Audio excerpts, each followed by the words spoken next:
Pimples और acne एक ऐसी प्रॉब्लम है जो कि हमारे यहाँ नौजवानों में बहुत ज़्यादा पाई जाती है और लोग इसे ठीक करने के लिए और छुपाने के लिए तरह तरह के टोटके करते हैं।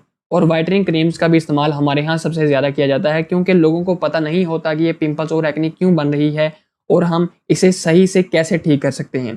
सबसे पहले आपको जानना पड़ेगा कि जो पिंपल्स हैं वो कैसे बनते हैं और क्यों बनते हैं हमारी स्किन पर।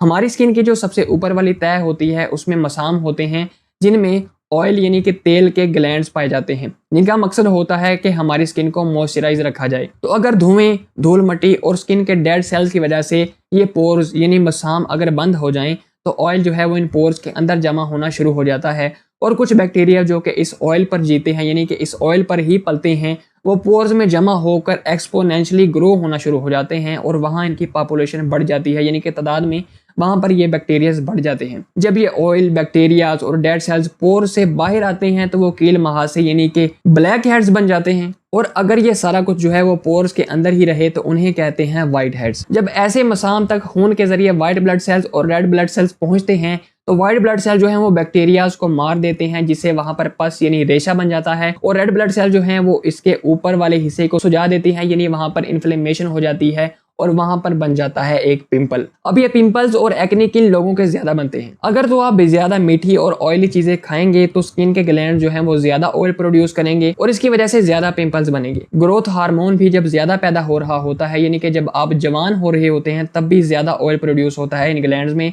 इसलिए जवानी की उम्र में पिंपल्स ज्यादा बनते हैं। इसके अलावा अगर आप बहुत ज्यादा स्ट्रेस लेते हैं तो स्ट्रेस हार्मोन यानी कि कार्टिसोल वगैरह जब ज्यादा पैदा होते हैं तो बॉडी में इन्फ्लेमेशन भी बढ़ती है जिसकी वजह से ज्यादा पिंपल्स बनते हैं। साथ साथ अगर आपका इम्यून सिस्टम भी कमजोर है तो पिंपल्स वाले बैक्टीरियाज का खात्मा करना भी आपकी बॉडी के लिए मुश्किल होता है। इसलिए अच्छे मुदाफियाती निज़ाम के लिए आपका हेल्दी डाइट और विटामिन और मिनरल्स का इस्तेमाल करना बेहद जरूरी है। अब इनका इलाज क्या है? आखिर इन पिंपल्स और एक्नी को हम ठीक कैसे कर सकते हैं, आइए बताता हूँ। सबसे पहले तो आपने मीठा कम खाना है और ऑयली चीज़ों को बिल्कुल बंद कर देना है ताकि जो ऑयल के ग्लैंड्स हैं वो जो है वो कम से कम ऑयल प्रोड्यूस करें जिसकी वजह से कम पिंपल्स बने। और जब पिंपल आपकी स्किन पर बन जाता है तो उसे छेड़ने की आदत को खत्म करें क्योंकि अगर आप उसे छेड़ेंगे तो वहां पर इन्फेक्शन मजीद फैलेगा। अजीबोगरीब किस्म के जो टोटके हैं वो लगाने से गुरेज करें और ऑयल फ्री फेस वॉश का इस्तेमाल करें अपनी चेहरे को साफ रखने के लिए। सुबह के टाइम एक मरतबा लगा लें और एक मरतबा रात को, ताकि आपकी स्किन पर जो डेड सेल्स हैं और धूल और मिट्टी और धुआं वगैरह है जमा हुआ है वो सारा का सारा वॉश हो जाए। और किसी स्किन स्पेशलिस्ट से भी लाजमी कंसल्ट कर लें अगर ये मामला मजीद जो है वो वर्स होता जा रहा है। वीडियो पसंद आई है तो लाइक कर दें, चैनल पर नए हैं तो सब्सक्राइब करना मत भूलिएगा।